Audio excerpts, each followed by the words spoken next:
hahanapin na naman sa ibang source yung isang nagiging juggling at parang pyramiding na ang nangyari sa budget. At kung nakikita ninyo at naiintindihan ninyo ang budget, karamihan doon mamigay lang ng mga politiko na tinatawag nating ayuda. Akap, amor! Akap! Akap! Tumakbo kami sa plataforma ng unity at continuity.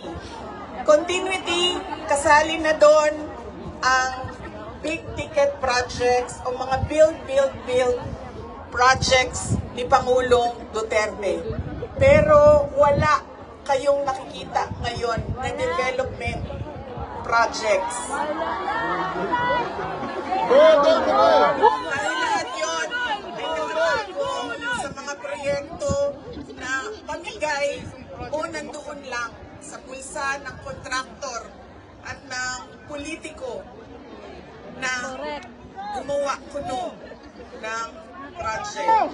Makikita ninyo na hindi handa ang Kongreso sa paggawa ng budget dahil may mga blanco doon sa enrolled bill na pinasa nila. Ibig sabihin, walang nag-iisip at hindi pinag-isipan paano ba natin gamitin ang pera ng gobyerno na makita natin na merong kapayapaan at kalambuan, kauswagan sa ating bayan. Noong ako ay tinanong noon bakit ako nag-resign sa Department of Education. Sabi ko, unang-una, personal yon. Meron kaming personal na hindi ko gusto na ginawa niya sa akin. Pangalawa, dahil sa loob ng Department of Education, sinabi ko na itong noon, personal ko to na experience. Yung budget ng school building program ng Department of Education, pinaghati-hatian lang sa loob ng House of Representatives. Noong unang taon, nagawan ko ng paraan. Sabi ko, hindi pwede, sige, kung yan ang gusto ninyo, yan ang makapagpapasa ng budget para magkaroon ng budget ang Department of Education. Dadaan pa rin kayo sa validation ng regional offices ng Department of Education. Pag sunod na taon, naisipan na nila kung ano ang gagawin nila. At hindi nila ma-deny ito dahil nakikita ninyo sa papel. Kaya wala din kumukontra sa akin dahil nakikita sa papel. Ang ginawa nila, gumawa sila ng sarili nilang listahan. Doon nakikita mo, pinaghati-hatian nila ang school building program at inattach nila sa General Appropriations Bill na sinabmit nila sa Senado. Sinabi namin sa mga senators, nakita niyo ba kung anong ginawa? Sabi nila, oo, nakita namin kung anong ginawa ng House of Representatives. Sabi ko, please, hindi natin masasolve ang problema ng school building program kung ganito lagi ang nangyayari sa budget ng new construction. Meron pang ibang problema sa loob ng budget. Sinubukan ng mga senators na tanungin, pasagutin, sumasagot, yes, pero pagdating sa BICAM, anong nangyari?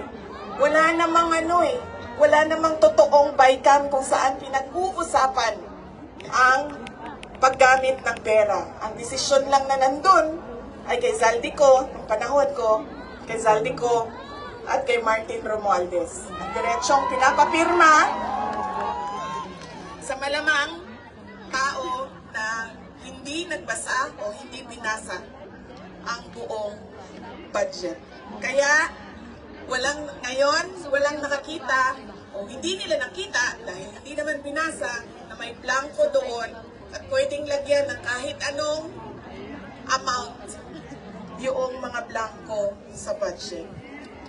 Madaming katanungan, madami ang problema ng bayan. Kaya lagi ko sinasabi, hindi kami ang problema ng bayan.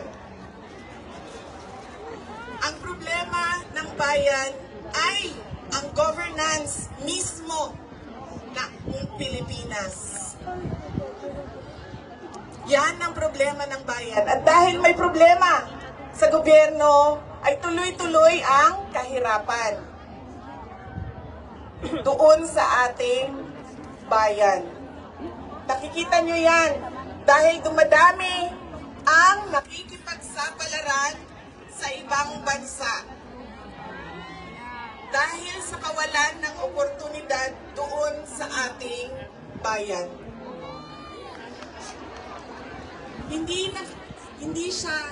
We should not be proud that we are exporting our countrymen, our workforce abroad. Dahil, wow, ang daming dollars na pumapasok sa Pilipinas dahil sa padala. Hindi yan siya nakakatuwa. Dahil ang isang bansa, dapat meron siyang oportunidad na binibigay sa kanyang mamamayan. Hindi lang yan. Decent housing, peace and order, quality healthcare. Nakikita nyo yan dito sa mga bansa kung nasaan kayo.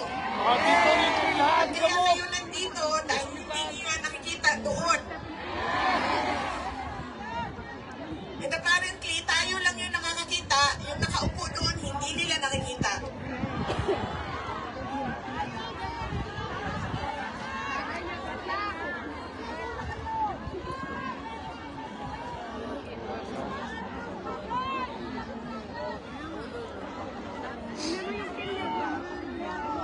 Alam nyo, madami sa mga kaibigan ko, galing ako sa middle class na family sa Davao City. So madami sa mga kaibigan ko doon.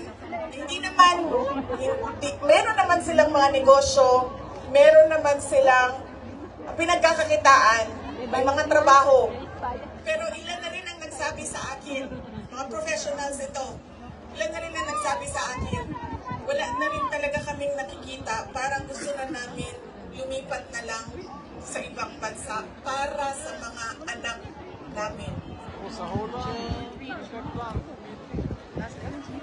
Kaya sinasabi ko lagi yung nagsasabi sa akin, tumakbo ka sa 2028. I don't think we will have a country by 2028. Duterte!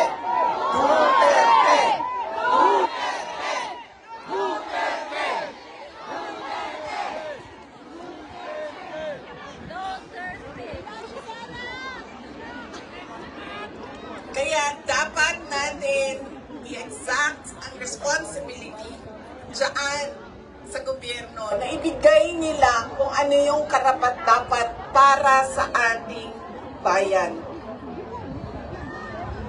Dahil kung meron man ang okay sa kanila na pumunta sa ibang bayan, meron ding mga tulad namin na ayaw namin kahit anong mangyari, umalis sa Pilipinas.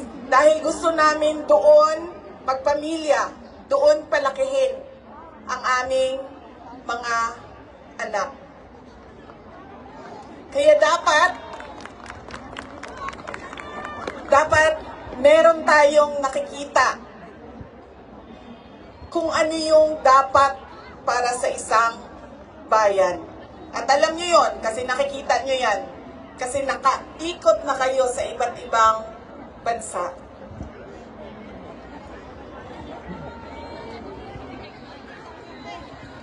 Philippines pa rin kami. Ano ang gagawin? Patuloy na ipanawagan sa lahat ng nakikinig na i-uwi ninyo si Pangulong Duterte sa Pilipinas. Bring him home! Bring him home! Bring him home! Bring him home! Bring him home!